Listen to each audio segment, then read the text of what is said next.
Halfway through Tenet, the protagonist loses. He just blew a multi-vehicle highway heist in Talon. Sator now has the final piece of the algorithm, the device that can invert the entropy of the entire world, the thing that ends everything. It's in the hands of a dying psychopath. And the protagonist goes to his handler, Priya, expecting damage control, expecting panic. Instead, she smiles. I was supposed to steal it, then lose it. Mission accomplished. Mission accomplished, after losing the most dangerous weapon in human history. That line should bother you. It bothered me too. And once you pull on that thread, the entire heroic spy saves the world narrative completely falls apart. Because here's the thing, I'm going to be doing analysis of the film Tenet only, not interviews or behind the scenes content, just what the movie and screenplay actually show us. And what they show us is a story where the accepted version of events has a massive hole in it. The accepted version goes like this. A hostile future sends a madman to destroy the past, and the protagonist stops him. Good guys win, credits roll. But I don't think the protagonist stopped anything. I think he hijacked everything. The future's war against us is real. Their ecological collapse is real. Sator works for them, full stop. But the future protagonist figured out something terrifying. He didn't need to stop the enemy's operation. He just needed to rob the truck at the final destination. Sator spent his entire life collecting the algorithm for the future, and the protagonist let him do it. Every piece, every heist, and every bribe. He let the enemy's delivery boy finish packing the shipment, then took it all at the loading dock. This whole operation's a temporal pincer. Whose? Yours! You're only halfway there. I'll see you at the beginning, friend. To understand how the protagonist hijacked the timeline, you need to understand the problem he was solving. The algorithm was split into 9 pieces by its creator, a future scientist who realized her invention would annihilate the past. She hid the pieces in the best vaults she could think of, nuclear containment facilities belonging to 9 sovereign nations. And Priya lays this out directly. There are 9 nuclear powers, 9 bombs, 9 sets of the most closely guarded materials in the history of the world. Best hiding place possible. See, that's the problem. No covert organization on Earth, no matter how sophisticated, can simultaneously infiltrate American, Russian, Chinese, French, and British nuclear facilities without triggering the exact kind of global war they are trying to prevent. The pieces are locked behind the most secure doors in human history. So how do you get them? Well, you don't. You let someone else get them for you.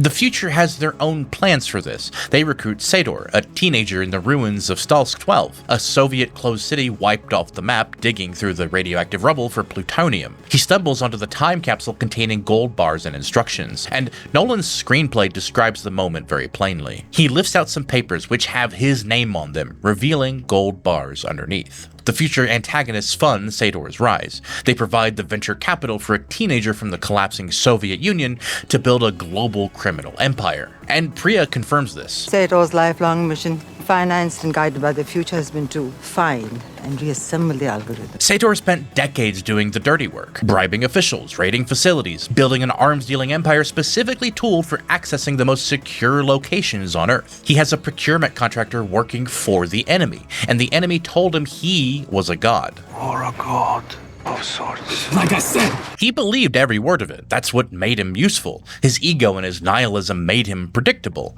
A rational person might have hidden the pieces or sold them for leverage, but Sator, convinced he was the chosen instrument of cosmic justice, brought all 9 pieces to a single location at a single time. Stalsk 12, the hypocenter, the exact place where Tenet had an army waiting. And this is where the protagonist's strategy reveals itself. He didn't fund Sator. He didn't create the threat. The future antagonists are real. Their ecological collapse is real. The Sator over the radio tells us exactly why. Because their oceans rose and their rivers ran dry. Don't you see? They have no choice but to turn back. The protagonist doesn't deny any of this. He doesn't say they solved climate change or offer the future an alternative. He just says, Each generation looks out for its own survival. each generation looks out for its own survival. The war is real. The suffering is real, but the future protagonist, operating from his vantage point in the future, where he's already lived through these events, recognizes that Sator's operation is a deterministic certainty. What's happened, happened. Sator is going to collect the pieces no matter what. So instead of fighting a multi-decade shadow war to protect 9 nuclear facilities, the protagonist makes a different call.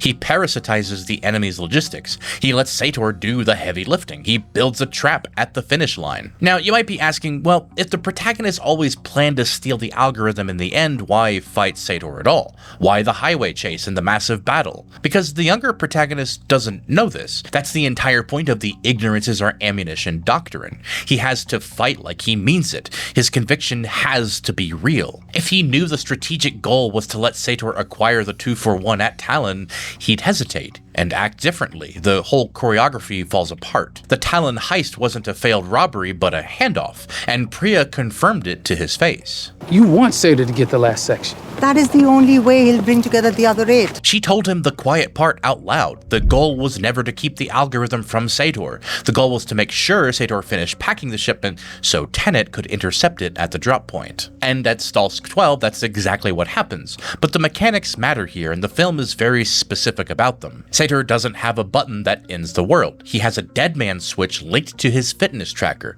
When his heart stops, it fires an email burst containing the coordinates of the dead drop at the hypocenter. The conventional bomb at Stalsk 12 is designed to collapse rock, to bury the algorithm deep underground where the future antagonists can dig it up centuries from now. So the Splinter Unit's mission isn't to defuse the bomb.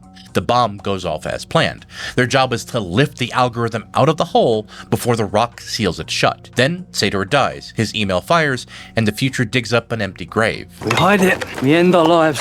It's the only way to be sure. They didn't destroy the algorithm. They take it. They split it into 3 pieces among themselves. The most powerful technology in human history transferred from the enemy's supply chain directly into the hands of Tenet. The future funded it. Sator collected it, and the protagonists walked out with it. So if the protagonist co-opted the enemy's entire logistics operation, who's actually in charge of Tenet? The film answers this directly. In the final scene, the protagonist sits behind Priya in a car. She's about to have Kat killed to tie up loose ends. The protagonist stops her, and then he says something that reframes the entire movie. I realized I wasn't working for you. We've both been working for me. I'm the protagonist. That's a confession. He's telling Priya and us that the organizational hierarchy of Tenet loops back to him. Priya thought she was managing the operation, but she was just a middle manager in a structure she didn't fully understand. And the moment she outlived her usefulness, he put a bullet through the seat. That's the same words Priya used after the Talon failure. Same calm, same finality, and the circle closes. I do want to be clear about something here because this is the point where a theory like this can slide into territory I don't really intend. I'm not arguing the protagonist is a cackling villain who set out from day one to become a tyrant. The film doesn't really support that. But what it does support is something more uncomfortable. The protagonist, over the course of this story, discovers the deterministic nature of the timeline and decides to become its enforcer. He doesn't create the threat, but he does exploit it. He discovers that what's happened and makes sure it happens on his terms. And I think that's a meaningful distinction. He's not evil, he's utilitarian to a degree that should make you deeply uneasy. And the infrastructure of that control is visible from the very beginning. The opera siege. The protagonist is sent to retrieve a package. He fails and he's captured and then tortured. He takes a cyanide pill rather than betray his team, except the pill is a fake. That test you passed? Not everybody does. Now, if the opera mission was actually critical to preventing the end of the world, using it simultaneously as a loyal test is insane. You don't risk the fate of reality to see if your new guy has guts, unless the outcome was never in doubt. Unless the future protagonist already knew his younger self would survive, because Neil was there with an inverted bullet to make sure of it. But look at what the opera also does with the parasitic pincer. Sator is at the opera trying to steal the 241, and he fails. The Ukrainian security services secure the material and move it into transit, which routes it through Talon. The opera siege flushes the final piece into the open, guaranteeing Sator will have to intercept it on the highway. The future protagonist didn't just use the opera as a recruitment audition. He used it to push the last piece of the algorithm into the exact logistical corridor where Sator could grab it. And Faye tells us what they were selecting for in that audition. We all believe we'd run into the burning building, but until we feel that heat, we can never know. You do. They were testing willingness to die for a cause you don't understand. That's the profile of a true believer. True believers don't ask inconvenient questions. And this brings us to the doctrine that holds this whole thing together. Ignorance is our ammunition. It shows up everywhere. Faye says it, Priya says it, Neil enforces it constantly. The standard take is that it protects the timeline from paradoxes. If you know too much about the future, you might act differently and break the loop. But look at how it actually functions. It's not a shield, but a blindfold, a management tool designed to force lower-level operatives to execute desperate maneuvers without questioning the strategic objective. Ignorance is our ammunition. If you had known what the algorithm was, would you have let it fall into Sator's hands? Priya is admitting here that the protagonist's ignorance was a tactical asset. If he'd understood the full picture, he might not have played his role. The doctrine exists to keep the soldiers fighting in the right direction, even when the strategic goal is the opposite of what they think it is. I think the strongest objection to this whole framework, though, is determinism. If what's happened, then the protagonist isn't really choosing anything. He's fulfilling a role that was always going to be fulfilled. And if that's true, the moral weight of the theory collapses. There's no architect, there's just physics. But here's why I think that objection doesn't hold.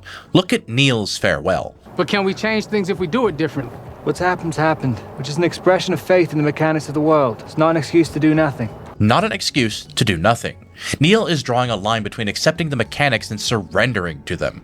The protagonist could have studied the algorithm. He could have sought a compromise with the future. Instead, he chose to suppress it, kill Priya, and build an organization whose sole purpose is making sure the timeline never changes. What's happened isn't a law of nature in this interpretation. It's policy. His policy. Whose policy? Ours, my friend.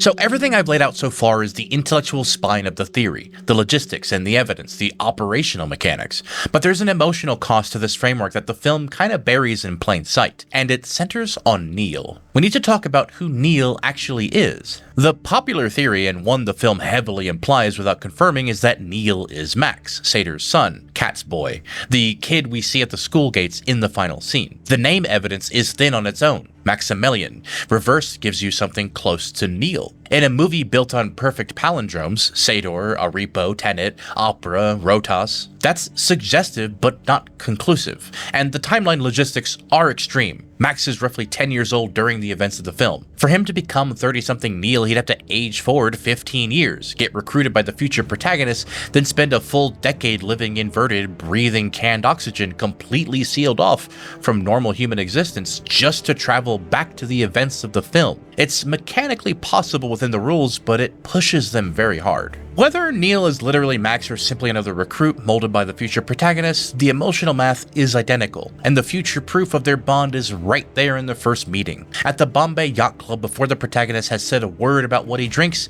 Neil orders for him. Vodka tonic and a Diet Coke. What? You never drink on the job. Neil orders the protagonist's exact drink and then preemptively voices the protagonist's own personal rule back to him before they've exchanged 10 sentences. That level of intimacy doesn't come from a briefing file, but from years of close personal contact. And Neil tells us exactly where that contact happened. You have a future in the past. Years ago for me, years from now for you. The future protagonist recruited Neil and spent years with him before sending him back. He mentored him, trained him, built a bond deep enough that Neil calls it a beautiful friendship. And he did all of this knowing how it ends. For me, I think this is the end of a beautiful friendship. Neil dies at Stalsk 12. He inverts, goes back into the tunnel, and takes a bullet to the head so the protagonist and Ives can reach the algorithm. And that lock on the gate, Neil picked it. That body on the ground with the red string on the backpack, that's Neil. The protagonist doesn't realize it until afterward. Under the standard narrative, this is a noble sacrifice, a soldier dying for his friend. But under this theory, it's something much harder to sit with. The future protagonist sent Neil back knowing the mission required his death. He spent years building a friendship with this man, knowing the entire time that he was grooming him for a suicide mission in a tunnel in Siberia. I'll see you at the beginning isn't a hopeful goodbye. It's the last words of someone who knows the beginning is where he dies. Now, does the protagonist want Neil to die? No. The film gives us a clear emotional beat. The protagonist has tears in his eyes watching Neil walk away. He asks if things can be different and Neil says no. But the protagonist accepts it. He accepts the cost because the alternative is losing the loop, losing the algorithm, and control of the timeline. And that tells you everything about what kind of person he's become by the end of this story. Remember, I'm not saying the protagonist is a monster. I'm saying he's a man who discovered the mechanics of a deterministic universe and decided, piece by piece, to assume control of them. He didn't set out to sacrifice his best friend, but he recognized that the sacrifice was a fixed point in the timeline, and instead of raging against it, he built his entire operation around it. That's the horror. Not cruelty, but acceptance. The willingness to treat the people closest to you as variables in an equation you've already solved. And if Neil is Max, then the full picture is almost unbearable. Sator describes his own fatherhood as his deepest failure. My greatest sin was to bring a son into a world I knew was ending. The protagonist stopped Sator. He took Sator's son, gave him a new name, raised him, and sent him back in time to die protecting a man who destroyed his father's mission. The protagonist turned the enemy's child into the instrument of the enemy's defeat. That's the coldest possible form of control, and it closes the loop with devastating precision. So, here's where we land. The temporal Cold War is real. The future is dying. Their oceans rose and their rivers ran dry. But the protagonist didn't fight that war. He parasitized it. He let the enemy's contractor spend a lifetime collecting the algorithm from locations Tenet could never access. He kept his younger self ignorant so the handoffs looked real. He used the Opera Siege to flush the final piece into transit. And at Stalls 12, while 100 soldiers fought a divisionary battle on the surface, a 3-man splinter unit walked out of a collapsing tunnel with the most powerful technology in human history. Then, the protagonist killed the only person left who understood the full scope of the operation and said mission accomplished. He never saved the world from Sator. He used Sator to save the world from himself. Neil's closing monologue lays the whole thing bare, and it works as a thesis statement whether he understands its full implications or not. So no one cares about the bomb that didn't go off. Only the one that did. It's the bomb that didn't go off. The danger no one knew was real. That's the bomb with the real power to change the world. The bomb didn't go off because it was never meant to. It was meant to be owned. And thank you so much for watching. Hit subscribe if this changed how you see the film. And if you want to know the real villain of Tron, it wasn't Clue. Click here to find out who it really was.